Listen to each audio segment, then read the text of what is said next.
Alrighty, so hello and welcome everyone. My name is Darren.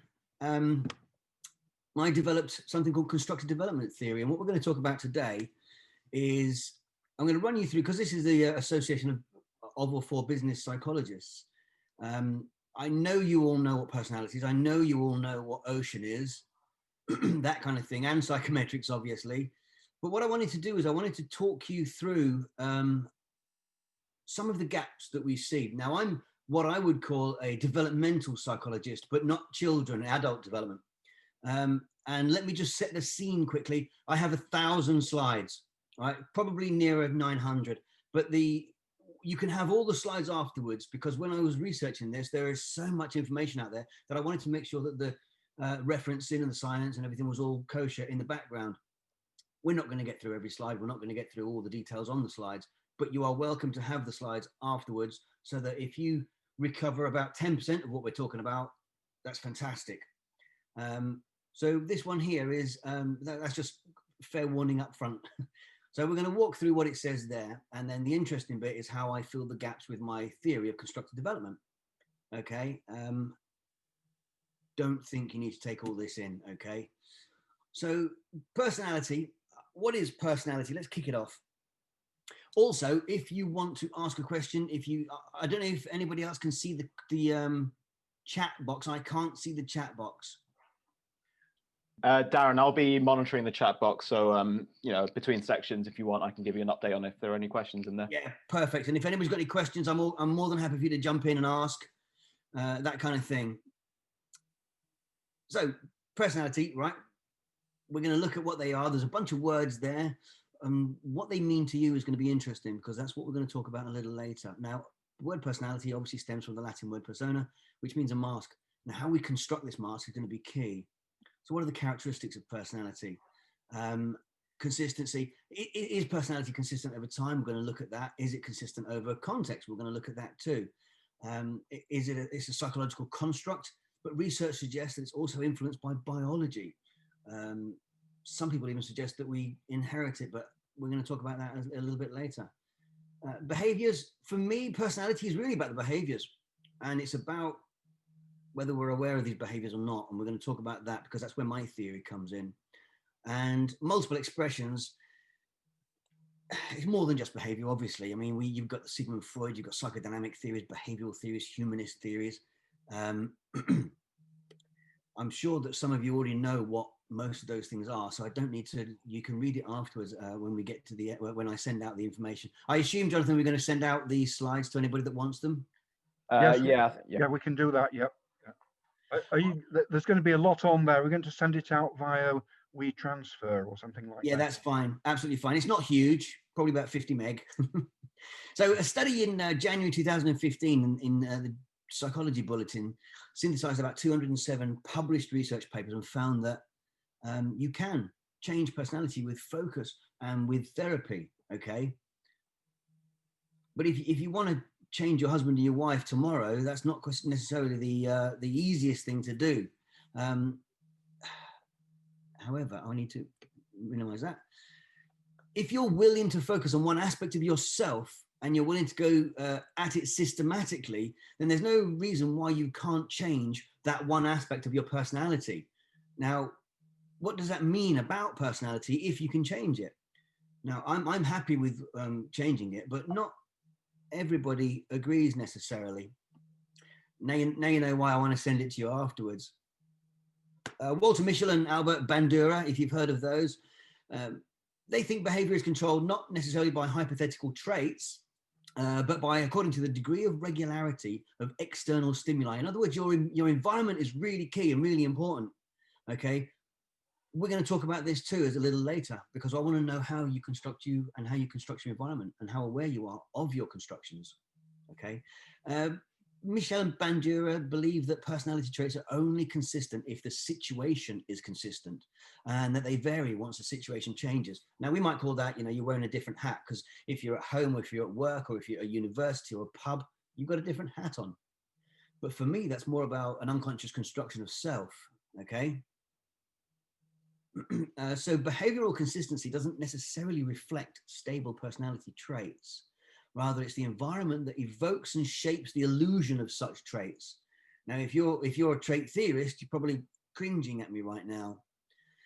Don't worry, I come at this from a different angle anyway. We're going to look at it from a position of awareness on the trait itself. Okay, so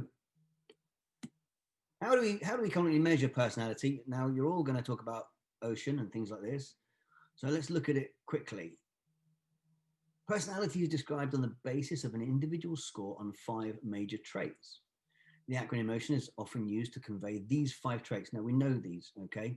And it looks like this. We don't get bogged down in this. Let's have a look at one specifically. Openness, agreeableness, conscientiousness, neuroticism. So let's look at, for example, everybody. I say everybody because it's not just psychologists that know what introversion and extroversion are, and they have a good idea of what it means to be high on introversion and low on introversion. I beg your pardon, high on extroversion and low on extroversion, which is the introversion. But these are labels, and they're attributed to the word extroversion. And there's something in psychology called essentialism, and I'm not really going to touch on it here, but essentialism pretty much says that by virtue of the naming of the thing that we're looking at, we give it more credibility than it actually deserves. Now, that's true of all of them. That's not just ocean. That's true of all the psychological theories that we're going to look at. Okay. But obviously, extroversion is characterized by excitability, sociability, talkativeness. Now, would you say that I'm extroverted because I'm more than happy to sit here and talk to you all night? I promise I won't, but all night on my theory when we eventually get to it.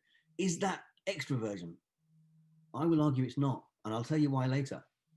So for introverts, those social events can feel draining, and they prefer their own company, a little bit of solitude. Okay, so what the question is, can traits change? About 3 or 4 years ago, I wrote a paper about traits and how they change, and I wasn't allowed to publish it because my supervisors at university were trait-based, and they said traits don't change, you can't publish that. And then I went to a conference, the BPS conference for occupational psychology, and a guy called Professor Stephen Wood was at Liverpool University, was giving a talk on how traits change, and we talked about it because I'd written that paper about 2 years previous. He was okay with that.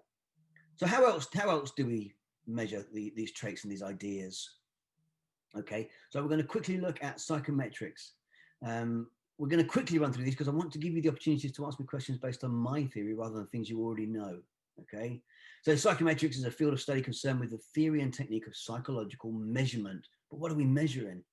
The field is concerned with the objective measurement of skills, knowledge, abilities, attitudes, personality, traits, educational achievement, that kind of thing. What can be measured in a psych test? We pretty much listed those. IQ, verbal, maths, reasoning. My daughter, who's 15, was 15 at the time, did a test for, what kind of job would you like to do when you're older?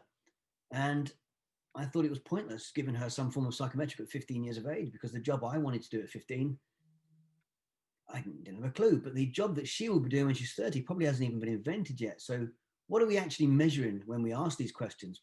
But anyway, psychometric tests are huge.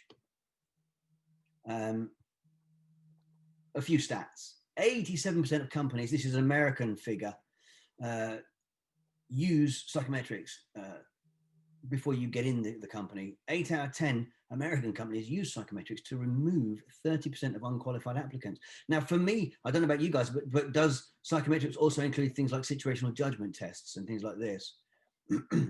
Okay, 70% complete personality tests for companies. Now that makes sense because I've actually done them myself.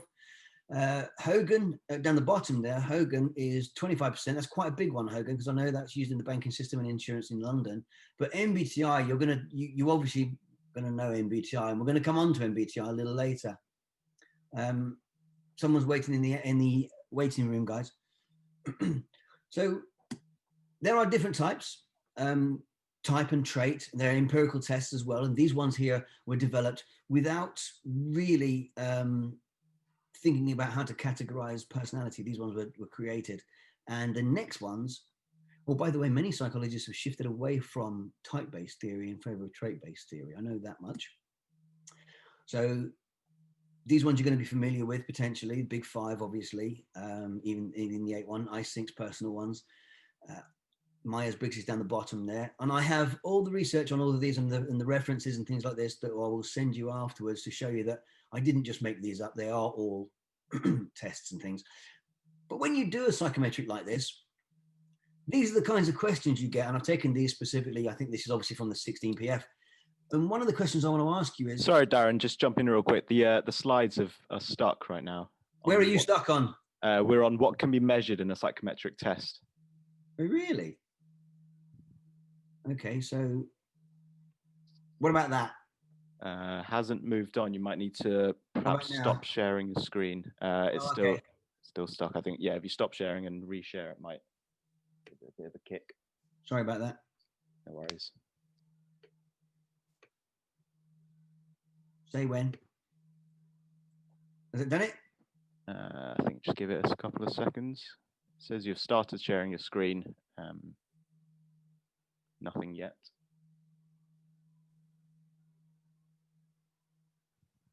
I've just upgraded my Wi-Fi, so it should be okay. Yeah, it says you've started sharing your screen, but the slides aren't up yet. Perhaps try again. Doing it.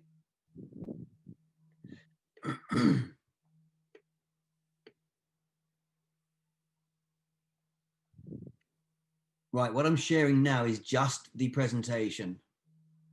How does that work? Nothing yet. It still says Dr. I have a workaround, so it's not such an issue, but... If it comes to it.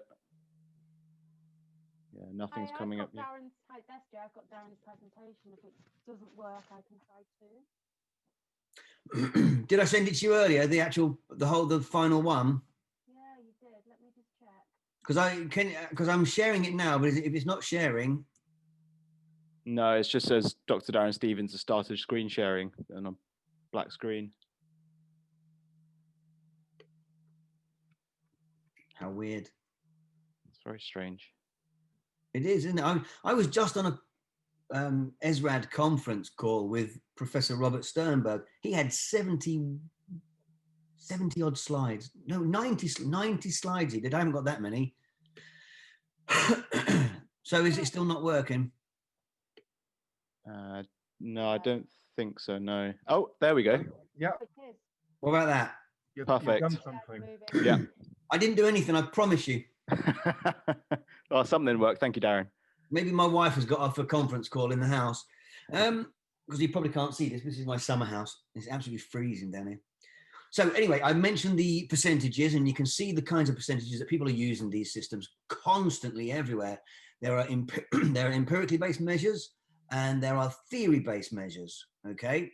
And this 16PF one is the one that I was mentioning a second ago. And what I wanted to ask you was, when you see a question like, I seldom feel blue, what does that mean? What does it mean to you? What does it mean to me? Right? Are you cold? Are you sad? Are you dating a Smurf? What does it mean? So for me, I'm not very keen on the types of questions. I have to say, I'm not very keen on the way they ask the questions, because from a developmental perspective, the meaning is lost. So when I looked into this and thought, well, what's going on in psychometrics? How are they evolving? And it turns out they are. You guys probably know this already, but they're turning them into games, and this makes a lot more sense. I'm hoping you've come across this. The psychometric games are designed to measure dimensions of, for example, the Big Five framework, but in context. And we can look at this. These are 3 games that are used.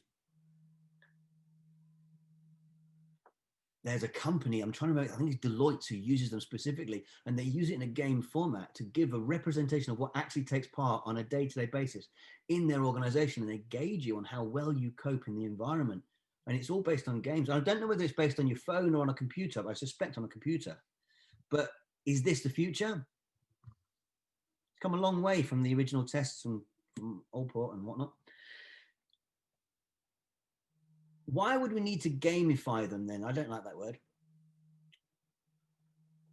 Is it because there's a gap between original personality tests and actual job performance?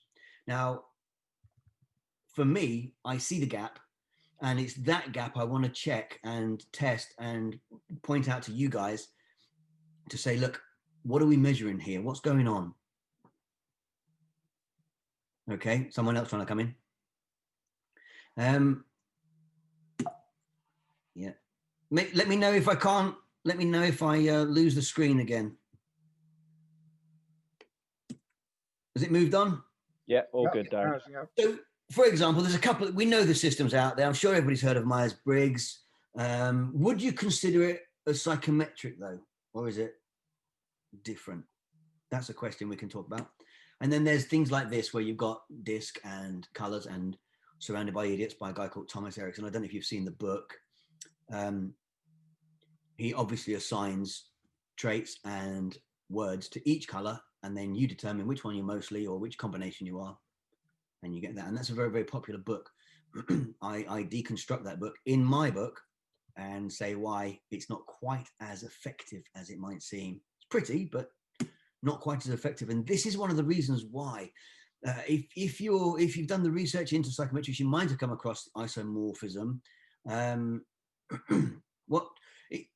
It could be argued that psychology is supposed to be a dictionary of behavior and thinking and things like this, but in reality, it turns out to be a bit of a thesaurus. So each new word or new system or new frame that comes out isn't new. It's just a rewording of previous words. And when you look it up, it points to another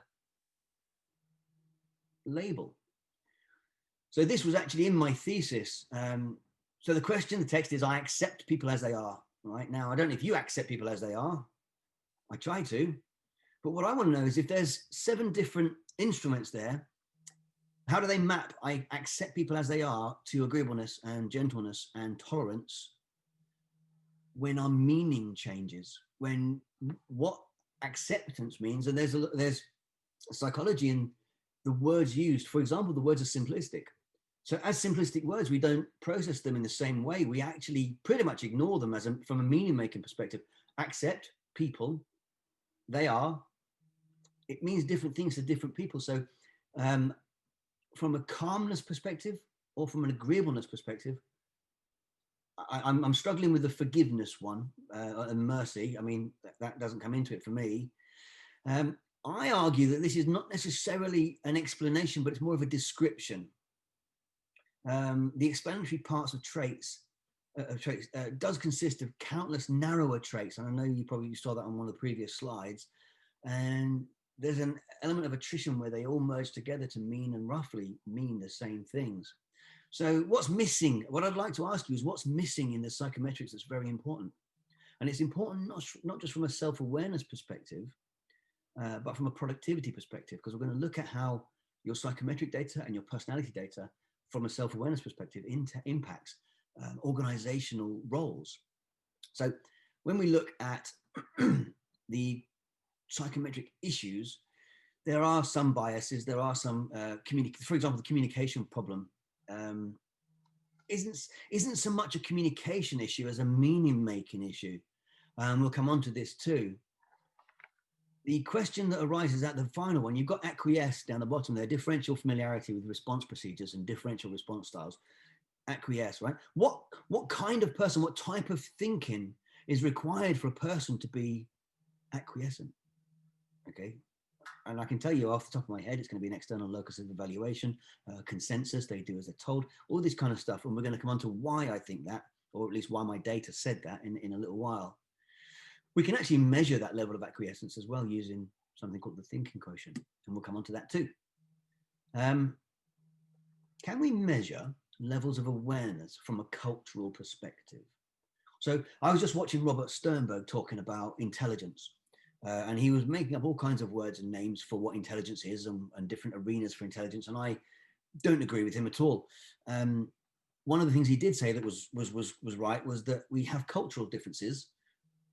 However, what something means in one culture and what it means in a different culture is based on how we construct our thinking. I was feeding back some profiles to some master's level students at the university in London, and 3 Nigerian women, one after the other on their feedbacks, did something the same. And I wish I could explain to you what they did and how they did it, but I can't. But what I noticed was that they did the same thing. So I asked them if it was a cultural thing. And then I asked them, could you step out? Could you be so aware that you could step out of your culture so that it didn't impact how you are in the moment? So if we look at it from a psychometric or personality perspective, can you stop the cultural element impacting how you think? Each one of them said no. I don't know what you think about your culture, where you're from. Does England have a culture for the English here? So, for example, if I ruled the world, it would be a better place. So we're testing the idea of a psychometric question now. Notice on 8 and 9, over on the right there, the direction of intention. If I ruled the world, it would be a better place because I would make a fantastic leader, internal, right? Or if I ruled the world, because I am very disappointed with the current world leaders. Now that's probably true of a lot of us, but does that mean we could rule the world? Number 10, I put in there for fun, obviously, and you can read that later, because I'm a much more complex thinker than the current leaders and blah, blah, blah. So from a psychometric perspective, there are different ways of looking at Likert scales as well. And I'll stick that in the presentation that you guys receive, because for me, it goes beyond agreement. Because what if I don't understand the meaning? What if I agree and disagree? What if in context I do both? More importantly, can I choose not to do it? So if you think about it from a psychometric perspective, somebody comes out high on neuroticism, can they teach me how they do neuroticism so that I could do it in exactly the same way they do it, and then I'd be neurotic too? Or even openness, or we're going to come on to that as well. Okay. Has it changed for you? Just making sure. Yep, all good. Good. So I wanted to put some emotional intelligence in here, but the problem with my research is it covers a whole range of psychologies, and we're going to look at that as well. And I could talk to you for 15 hours about it, but what I wanted to ask you was, you and Celebrate found individuals higher in emotional intelligence ability reported greater levels of frustration after reading about and experiencing a frustrating event. So my question is, what were they expecting to find? It sounds fairly obvious, okay? But what that is there is an externalized locus of evaluation. If you're reading something and you're getting frustrated because you're reading a frustrating thing, how are you internalizing that external state? And are you doing it habitually? Because if you're actually frustrated by reading something, it's a habit and you're not in control. That makes sense. Why do psychologists think this is useful to know? Because for me, it's a lack of control in how they read and how they construct themselves in the moment. Okay, we're going to look at that because internal, external, these kind of things are heuristics that I talk about. Is it a choice? Is personality stable across situations? Everybody here I'm 50 this year. Is my personality the same as it was when I was 20? No, I'm still a Muppet, but I'm not as big a Muppet as I was when I was 20. Okay, but stability in personality is typically defined as rank, order, consistency.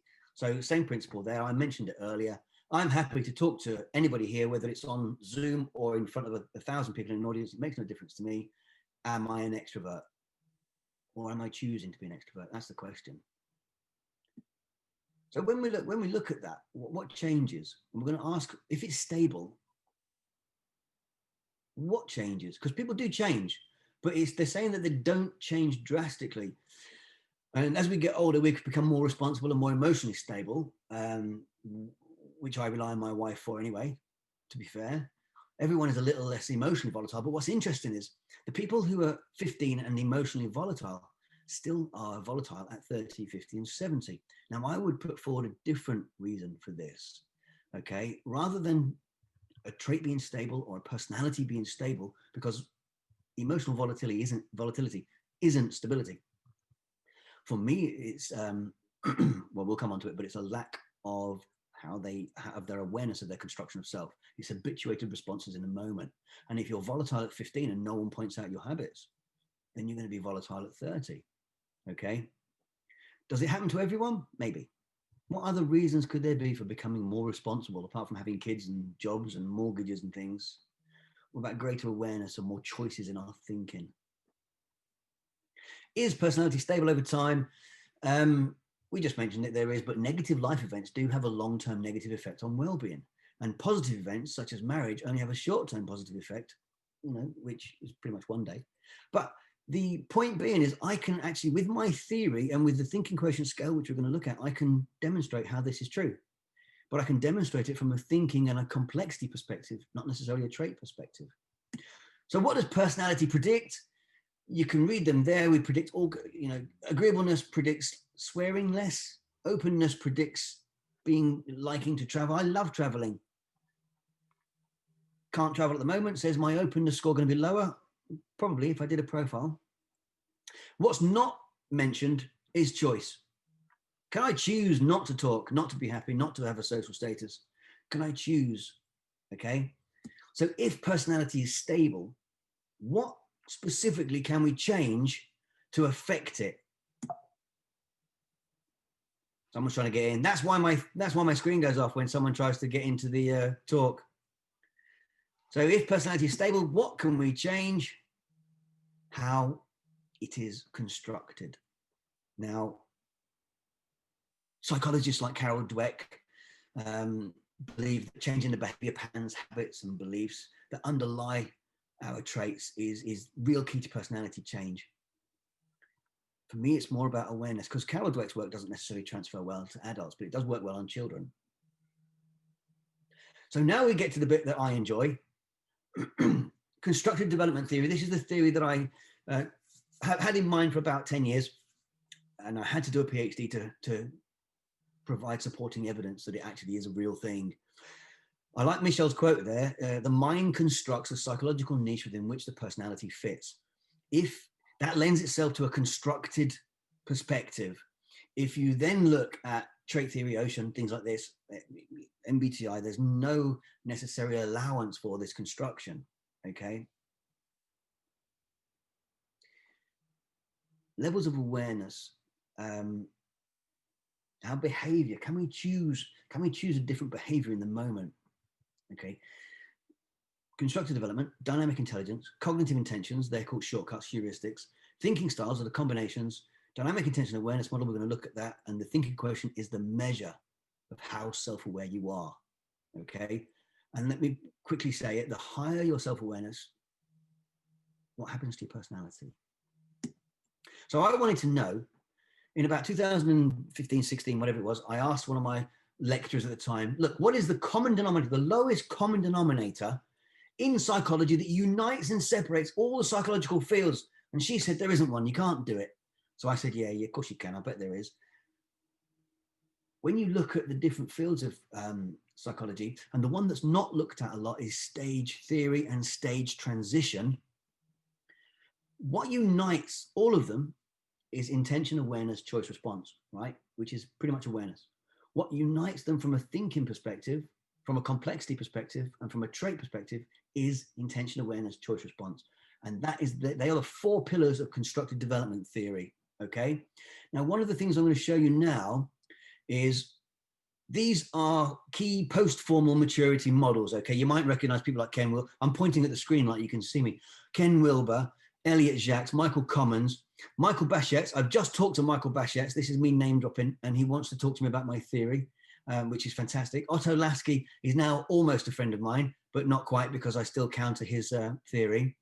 And where does mine fit in? There. But what I want you to notice across all of these levels, I've just been mentioning psychometric isomorphism, and how when you create meaning for traits and words, they don't necessarily mean the same to me as they do for you. And when you measure across traits, what are you actually measuring if they all roughly mean the same thing? You can even see it here in levels of adult development systems.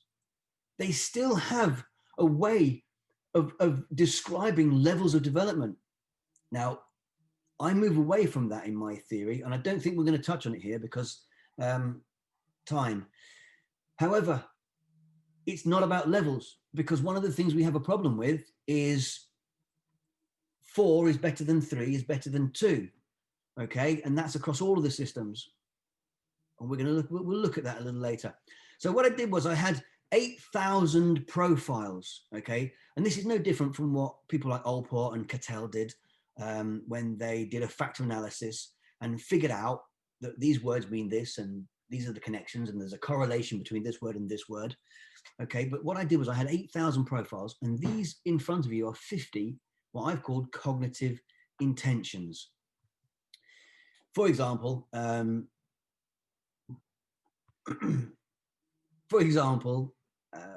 towards and away from, towards his goal oriented, away from his risk averse. Okay, that's what it is. And it's a thinking shortcut. And these are patterns we've developed over time since we were children. And what I noticed was, which I'll probably come on to before I preempt myself, is that it's our level of awareness of our use of these shortcuts that's key to our cognitive complexity, our personality, all the things. But what I also noticed was that, I now have to click here. What I also noticed was that vision and realization, options and procedures, these are opposing cognitive intentions. Well, when I got this factor analysis, this mapped perfectly to what Piaget was calling disequilibrium. In other words, what happens in dimension 1 is pretty much what everybody does. We all use these shortcuts pretty much all the time, according to the factor analysis on 8,000 profiles. But if we want to counter what's in the options in dimension 1, we need dimension 3 from a procedures perspective, because options and procedures are the opposing shortcuts in our thinking. And it mapped perfectly to disequilibrium. Other people call it other things like identicide and Bruner and people like this. Now that was an excellent bonus for me, because it also is reinforced in existing psychology, which means that my ideas about we don't grow unless we're disrupted actually come out in the factor analysis and some other data. But we don't need all 50 of them. We only really need to look at the top, let's say 13, but it's about 16 in reality. We don't need to look at all of them. If we can determine how complexly someone thinks by using the top 13 cognitive intentions, we have a shortcut to Lasky's system. We have a shortcut to Keegan's levels of adult development, where we can say, look, your level, Lasky, Keegan, your level 4 person who is self-authored, actually what that means is we deconstruct that using own individualist on dimension 4. And that's, I've been talking to Otto Lasky about this, and he's on board. It's a bit suspect, but he's on board. So what's the difference? Well, it's meaning making. It's about sense making and meaning making. Sense making and meaning making are cognitive and emotional complexity structures. And the reason why I say it's important, and the reason why adult developmental psychologists say it's important, is because openness, let's change that, conscientiousness at 25 doesn't mean the same as it does at 45. And you can, and I know the argument for having the standardized tests so that you're measuring the same thing, but it's not the same thing when I ask someone, this was at the DOP, the conference, he gave a talk on his research, and it was excellent research because he actually measured introversion and extroversion. And I asked him, I said, look, you said you were extroverted in this case. Could you choose not to do that? Could you choose to be introverted in that scenario, in that context? And he said, no. I said, well, could you choose to do neuroticism instead? And he said, no. And I said, why not? He didn't have an answer for me. So we're going to look at that in a little while, and I'll explain to you how I know that we can deconstruct openness or whatever into the 50 cognitive intentions you just saw. Okay, so in psychology, we like to have equations. So basically, your capacity to respond in the moment is your dynamic responsiveness. And that is a function of your awareness, your dynamic intention over your awareness. So basically what it means is the more aware you are of your intention in the moment, the greater your capacity to respond at choice. Isn't that personality? Can you choose to respond differently? Is that then a different facet of your personality? So what's missing from a psychometric, from a trait theory perspective, Ocean, MBTI, whatever you want to use, what's missing from it from a personality measurement? For me, it's about dynamic intelligence. And these 4 words, intention, awareness, choice, response, these are the 4 pillars of my theory of constructive development. Your dynamic intelligence is your measure of this. And we're going to look at this now, okay? The data on my system, on my 8,000 profiles came back like this. This is how I know that there are levels of self-awareness. On the left-hand side, where it says TQ level 2.5, I'm still pointing, by the way. You can see the difference between factor 1 and factor 3. Do you remember the dimensions 1 and 3 I mentioned earlier? Well, the difference between them here is greater at 11%, which means that, I'll show you in a little while on another slide, but it means that if you were 11% up and towards than you are away from, you have a specific way of thinking. Your shortcut is more goal-oriented. Whereas if you look on the right-hand side above the number 4, the gap between dimensions 1 and dimensions 3 is much smaller, which means that the internal and external score is actually only about 1% difference. And that means you have choice in whether you want to use internal or external in the moment, which goes back to my question a second ago about, can you choose to do neuroticism? Well, you might be able to if you know how neuroticism is deconstructed into the 50 cognitive intentions. So this is how I know that the levels of self-awareness exist. Quantitatively speaking, they exist. I also did 3 qualitative studies to validate this. I haven't got them in here. You don't have to worry about being on here for another 3 hours. So intention, awareness, choice, response, that's what's missing. You can read this afterwards by all means. I'll just keep an eye on the time. But one of the things you might be asking is, I've called it dynamic intelligence, but is dynamic intelligence a real intelligence? Please don't read it. According to, if you just listen to the Sternberg lecture that I just was on, he calls everything an intelligence. So I don't see why not. I mean, we could take the shortcut on the left-hand side and say, well, look, there's a definition of what intelligence is. And under what is an intelligence, that was actually an agreed definition by 50 or so psychologists, and it fulfills that intelligence definition.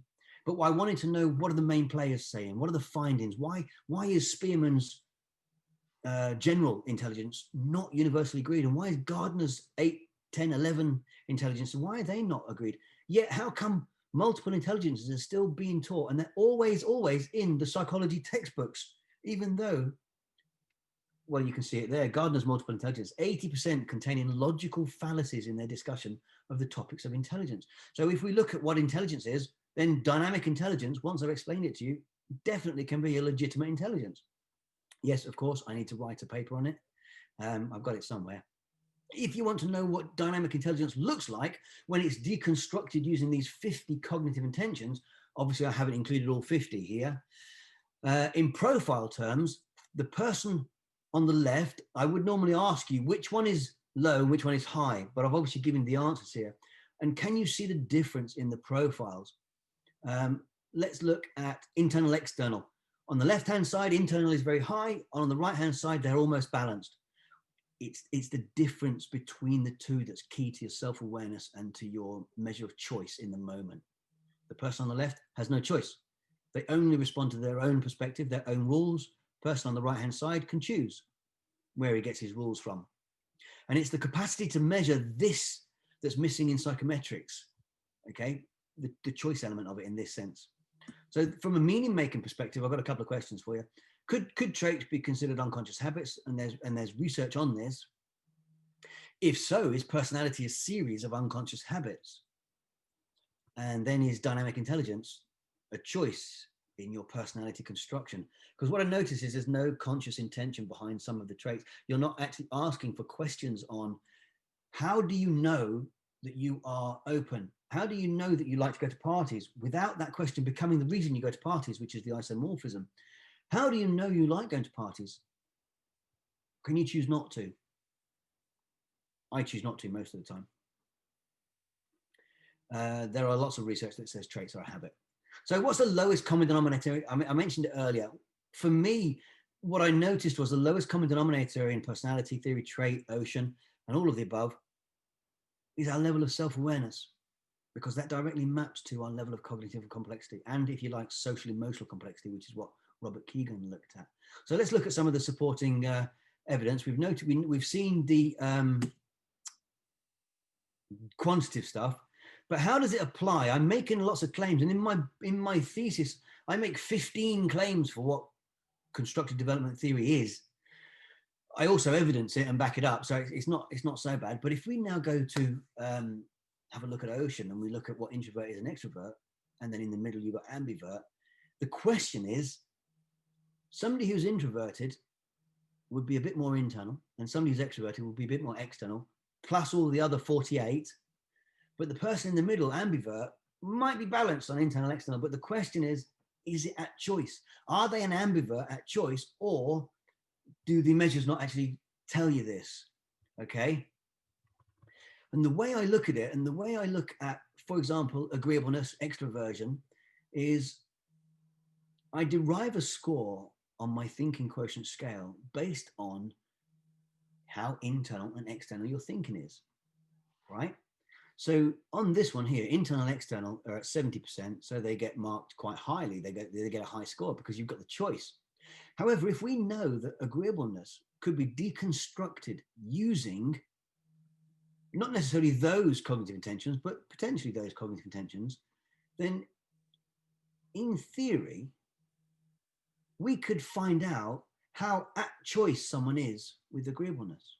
We could determine whether they're doing openness, doing open, not just being open to new ideas, but doing openness consciously in the moment at choice.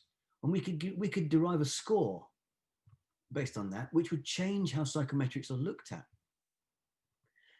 For example, if someone who's open, beg your pardon, the other way around, someone who dislikes change, doesn't enjoy new things, resists new ideas, we can deconstruct those ideas. We can deconstruct that thinking using cognitive intentions because they're just shortcuts in our thinking over time.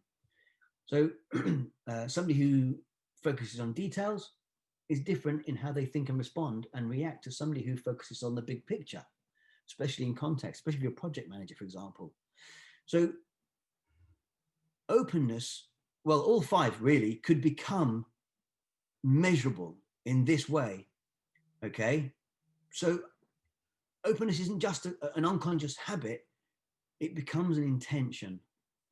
Now, if we apply that thinking to things like the Myers-Briggs, and one thing, there's step 1 and step 2 in Myers-Briggs now, and I read on the literature that they have 16,000 profiles worldwide that validates their approach from a Myers-Briggs perspective, from a type indicator perspective. Now, just to put that in perspective, I have 8,000 profiles validating my theory, and I'm one fella. I'm one bloke, and Myers-Briggs is a global organization. They have 16,000. Now, I'd hope there's more than that now, maybe 160,000. But one of the things that's interesting about this is INTJ, if you're familiar with Myers-Briggs, wouldn't necessarily be available to somebody at the lower levels of the TQ scale because they lack the cognitive complexity, the balance in their thinking to recognize the dialectic, shall we say. Maybe the INTJ is only available at TQ7 and above. Now imagine if I introduced that to Myers-Briggs and said, look, why don't you interject my system into MBTI? They'd probably say no. More importantly, it would determine that Myers-Briggs could become a choice. So I've got a couple of examples. I created something called the Dynamic Intentional Awareness Model. You can read it afterwards, that's fine. By all means, read Calvin.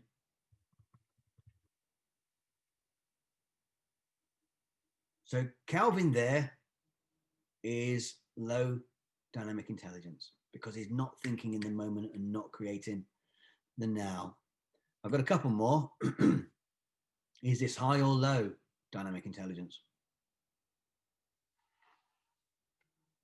We know it's low, don't we? What is he not seeing that's just as important? This goes back to the meaning making. If you've got kids, we know it.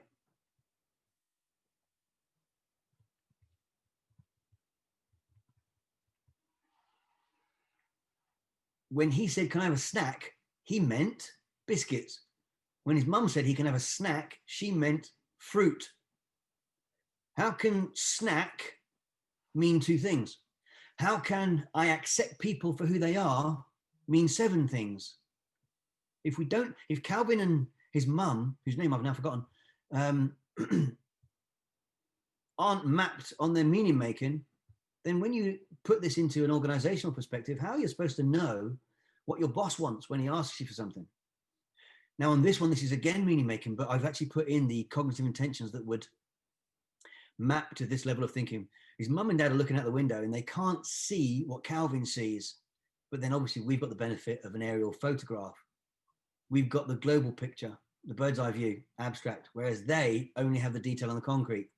And from a meaning maker perspective, he's just putting some snow on the ground. Kind of obvious, isn't it? So if we apply this to an organizational setting, Elliot Jacques did some stuff many years ago on organizational levels of complexity. And what he said essentially was that your level of complexity really should match the organizational level of complexity that you're in. Each role has a level of complexity. And Michael Commons took this further from about 1984 onwards. But his system, and I mentioned it earlier from a stage transition perspective, Michael Commons' system is fractal, and it doesn't actually tell you what to change in order to grow someone's cognitive complexity so that they can match the role they're going into.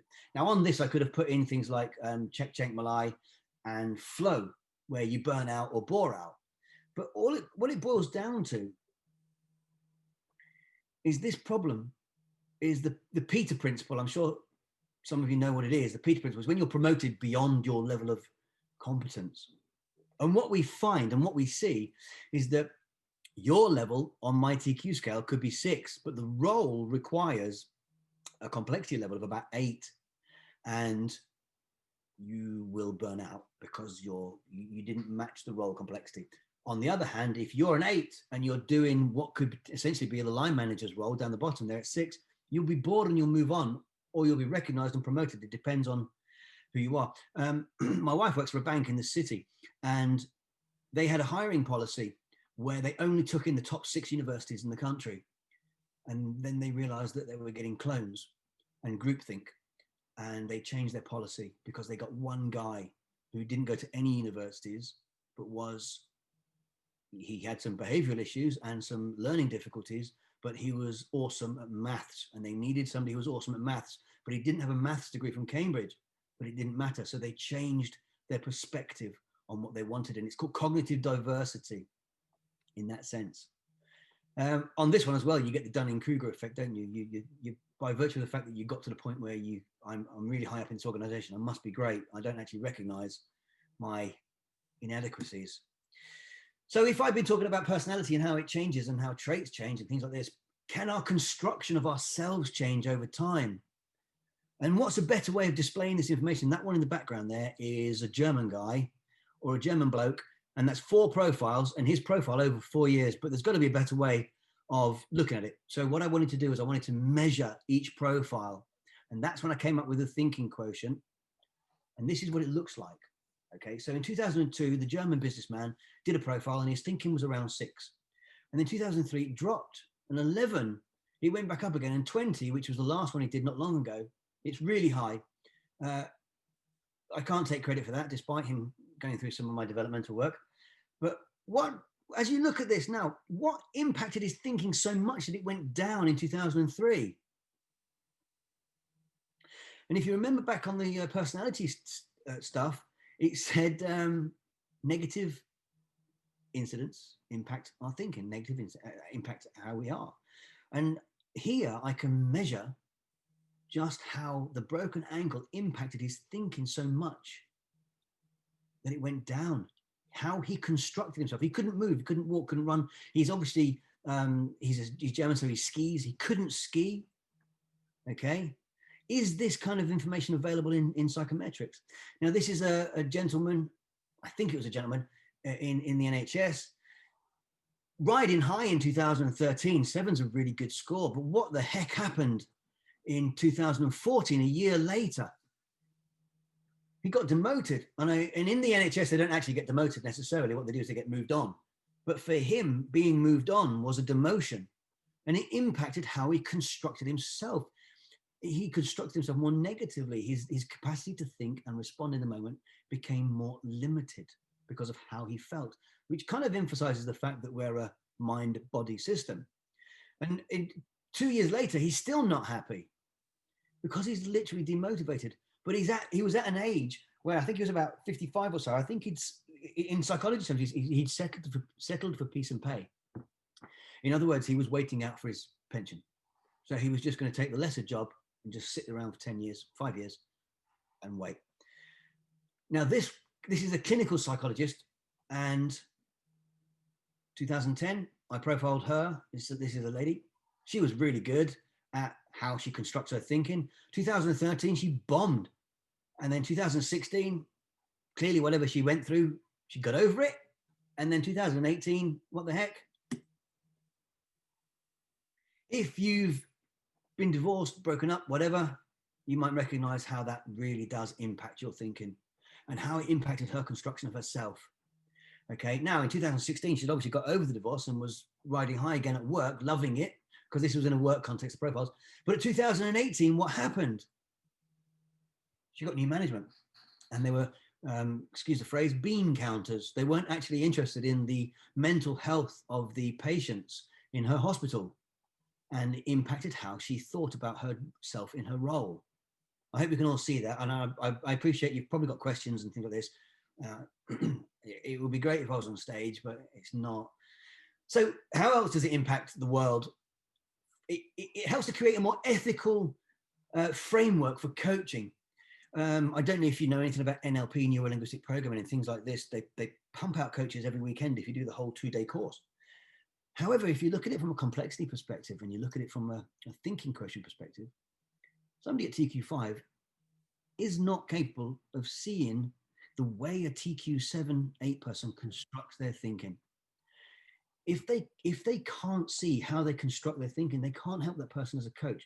Otto Lasky goes one step further and says that actually at the lower levels of complexity, it's damaging, it's dangerous for you to try to attempt to coach or supervise or whatever a person who's got a higher level of complex thinking than you have. When you look at the BPS website and places like this, they have a process for coaching, or even the organizations like the ICA, International Coaching Federation, or the IOC, they have a process for coaching. So they think that everyone can coach. I fundamentally disagree. If I meet somebody who's got a higher level than me, I would send them to someone else because I know that I cannot see the balance in their thinking that allows them to have an abstract and concrete perspective where I only have, for example, abstract. That's what it boils down to. If I only do internal thinking, how can I offer you an opinion on external if I don't do it? You need somebody who's balanced across all of the cognitive intentions in order to see your patterns that you're not seeing, to point out your level of awareness. So it looks like this, okay? If you are TQ8 on my scale, then somebody at TQ9 can see your thinking, okay? They can see your thinking style. They can see how you construct you because they can see your balance. Somebody who's at your level can reflect your thinking style, okay? It might not necessarily be a developmental dialogue, but at least you'll be on par with each other. At TQ7, they can't see your thinking style. And at TQ6, it's potentially starting to get a bit more damaging. And then at TQ5, they might think you're full of yourself. I've used that phrase nicely. There are other phrases that we can use that they might think about you. And the point is, what they're doing at TQ5 is they might say, Darren, you're an arrogant such and such. What they're doing is they're filtering my way of thinking and behaving and how I construct me in the moment through their TQ5 filters, through their level. And invariably, they're going to get it wrong, aren't they? Because we know that TQ8 can see my patterns and TQ9 can help my patterns. But TQ5 won't be able to see them and therefore won't be able to offer any help. And that doesn't matter whether you're a coach, a therapist, potentially offering psychometric tests if somebody's got a pattern you've never seen before, that kind of thing. Anybody that's doing any form of intervention work, this scale becomes really, really important. Also, it doesn't matter if you don't want to use cognitive intentions, that's absolutely fine. If you know a better way to determine someone's self-awareness using a different methodology, that's fine. It's still a measure of their dynamic intelligence though, because it's how aware they are. Okay, does that make sense? So the essence of constructive development theory is this, and originally I had 15 of these, but I've narrowed it down to 4. It's the first measure of adult metacognition. When we ask children to think about their thinking, we're looking at it from a metacognitive strategy perspective, and all the psychologists that go along with that. But from an adult perspective, what I'm asking you is, how aware are you of your intention in the moment? And can you choose a different response based on this awareness? That's a different level of thinking to children. So it's adult metacognition, not children. Piaget's disequilibrium principle was dimensions 1 and dimension 3, where we know that if you do dimension 1 to a certain degree, you're pretty much going to do dimension 3 to a certain degree, and it's the level of balance that determines the or equilibrium in this case, but the disequilibrium. CDT is the foundation of self-awareness, which is dynamic intelligence. How self-aware you are can be measured using the thinking quotient. So we know how self-aware you are based on that scale. And in the final paragraph of my thesis, I did put this in I really did. If constructive development theory turns out to be a real theory, then it allows one to become a constructive developmental psychologist. Yes, I know, I'm wishing and hoping. However, as you go away and think about this tonight, tomorrow, never again, if you put the 4 pillars of constructive development theory, intention, awareness, choice, response, into ocean, what does it give you? Okay. Can we be aware of our patterns? How at choice are we in our openness? That kind of thing. Now, I'm almost done. What's next? I had a conversation with the guy the other day who's in Australia. He saw a talk I did for the British Psychological Society, and he wants to use my framework to create, to use my system as a foundation for his research, his PhD into adult development from a leadership perspective. Obviously, I said I would support him any way I could. I have 3 therapists that are using my framework for their therapy. We're writing it down. We're creating, well, we're writing it up, I suppose, and evidencing it to make sure that it works. It does map across to existing psychotherapies and other such things, so that's fine. 2 business coaches are using it as their preferred method for developmental coaching. And hopefully, one of you knows who you are here. Hopefully, 2 universities will be introducing CDT onto their curriculum this year at undergrad and postgrad level. And on the right-hand side there, blatant plug, I should have a book out, which I've called Thinking Deliberately. How deliberate is your thinking? Quite a good question. I'm going to talk people through how to make their thinking deliberate and what they might need to tweak in order to become much more self-aware. So, this is the point. From a personality perspective, from a psychometric perspective and a trait theory perspective, and a TQ perspective, you are under no obligation to be the same person you were 5 minutes ago. With the right level, and I have lots more slides I could show you on how the levels work in my system and how construction works. However, the more aware you are of how you construct you in the moment from the perspective of these shortcuts that we use all the time, the greater your capacity to respond. And how will that impact your personality?